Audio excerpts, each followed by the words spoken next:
So it's your first time coming to China. First interview in China, yes. Yes. How do you feel about this country? I'm loving it. I really do. This is very different than I imagined. You know, I have been to big cities in China, Shenzhen and Hong Kong in a way. But to be in the countryside like this, with mountains and forests, it's wonderful. And completely unexpected and surprising. So I'm really enjoying it. And meeting such wonderful people. Most of the workshops I do have been in European-speaking countries. So that even though many workshops I've run have been translated, even in Russia, there is a common background understanding for many words. The word for cooperation is similar in many different European languages. But the word for cooperation in Chinese sounds nothing like cooperation. And seeing and hearing my training translated is very different and very exciting in a way. Because it means if the concepts that I'm sharing are understood, it means the concepts travel across different cultures and they can still be understood. The concepts aren't so culturally defined that they only make sense in a European or an English-speaking culture. I knew that dragon dreaming, the concepts work in Latin America, for instance, in Spain and Portuguese, and Russian and German and French. But to find that the concepts touch the hearts of you Chinese too, it must mean that there's something universal in what I'm sharing with you. And that's very exciting. I don't know what it is in Chinese, but when it's translated into English, one of the opening phrases of the Tao is "the way that can be named is not the way." That impressed me very early as saying that if we can put it into concepts, they limit, they put boundaries around things. And something escapes, something's bigger. And the Taoist concept of leadership, I find, is very, very similar to the dragon dreaming concept of leadership. And so, as you say, there's resonances across the cultures between dragon dreaming and Chinese culture. And I really look forward to the day when there's a strong team of Chinese trainers of dragon dreaming, and you can really make dragon dreaming a Chinese way of making projects successful. So I'm hoping that's going to come from this workshop. One of the things I say about dragon dreaming is you can apply dragon dreaming to itself. So what is the dream of dragon dreaming? What is the planning of dragon dreaming? What's the doing of dragon dreaming? What's the celebration of dragon dreaming? So the dream of dragon dreaming is to build a new win-win-win culture that works for all individuals, that works for our communities, and that works for the earth itself. What's the planning of dragon dreaming? The dragon dreaming is a planning technique for running successful projects. And what's the doing of dragon dreaming? Dragon dreaming is a toolbox. It is many different little tools that you can use for different stages of different projects. And then what is the celebration of dragon dreaming? The dragon dreaming is a community of practitioners who come together to support each other.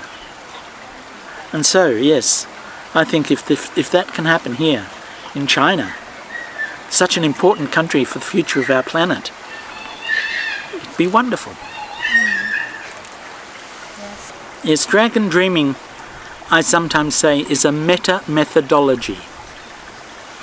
Now, a meta-methodology means that it is a methodology of methodologies, so that it can incorporate ideas drawn from many different fields and areas.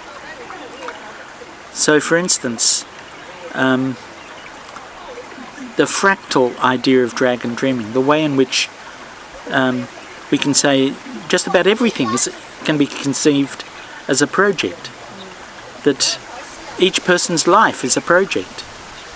Now, I'm doing the project, a John Croft project, with my life, but each day of my life can be considered as a separate project inside the project of my life. That's a concept that comes from complexity theory and from quantum mechanics. At the same time as that, the idea of circles, people coming together, sitting in circles, to share their dreams, to celebrate, to share stories, to make plans, to decide what they're going to do. That comes from Aboriginal culture, the oldest culture on the earth. That too fits within dragon dreaming. Dragon dreaming began in Western Australia out of the work of deep ecology, out of the work of the Buddhist activist Joanna Macy. And for many years we did a lot of deep ecology work in Western Australia, which is another basis for dragon dreaming. At the same time as that, conventional project management, for running conventional projects. I worked for 4 years with the World Bank. I've worked with UNESCO in Paris and the International Labour Organization in Geneva. And conventional project management fits very comfortably into the planning and the doing stages of doing projects. But if there was one thing that was separate, that makes dragon dreaming a separate method than all the other methods of project management, is the importance of celebration. It's the celebration, I think, that makes dragon dreaming very unique in terms of the way in which it works. And linked to the celebration is the importance we attach to dreaming. Because where do our projects come from, really? We think we have an idea, and because we think we have the idea, that it's ours, that it's mine. But where did the idea really come from? We're a part of the earth, so in that way the idea actually comes from the earth. We are being dreamed by our projects. We are being created through the projects we do. And so that idea of the interaction of the individual and the environment, which is so important to dragon dreaming, comes from that. I've mentioned in the course the importance of the work of Paulo Freire, the Brazilian educator. He was a very interesting man. He was working with illiterate peasants, people unable to read and write. And he could meet in the evenings after they'd been working in the fields for 42 days. And in 42 days, these peasants who couldn't read and write were then able to write poetry. It was an amazing approach. And much of dragon dreaming comes from Paulo Freire. It was he who said that we need to integrate our theories with our practice, that we need to integrate the individual within the environment. And so the basic framework that is the underlying model of dragon dreaming in some ways comes from Paulo Freire. I was very lucky when he was working for the World Council of Churches in Geneva. He gave me a 20-minute interview, and 5 hours later he was still talking. And it was one of the most important meetings I've had in my life. So dragon dreaming does come from many places and many inspirations, and we've woven it together into a single theory, a single model. One of the things I say, and we say about dragon dreaming, is that if you want to become a trainer, you need to actually use the tools in a project that lasts probably about 6 months. Because otherwise, if you don't have the experience of actually using the tools for running successful projects. You're trying to teach people something that you don't have the experience of, and that can cause problems.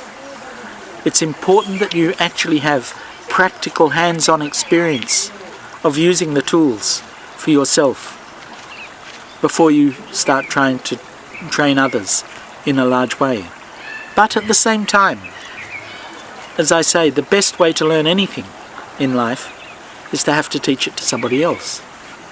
You know, I'm still learning dragon dreaming, and I've been doing this now for 34 years, but I'm still a student of the approach, so that I'm learning as I'm teaching. And I still have ahas in the middle of a course. You know, I see patterns, or I see things, or I explain something in a slightly different way for the culture or for the people I'm working with. So I really encourage you to do the same. That's the way to slow down your forgetting curve.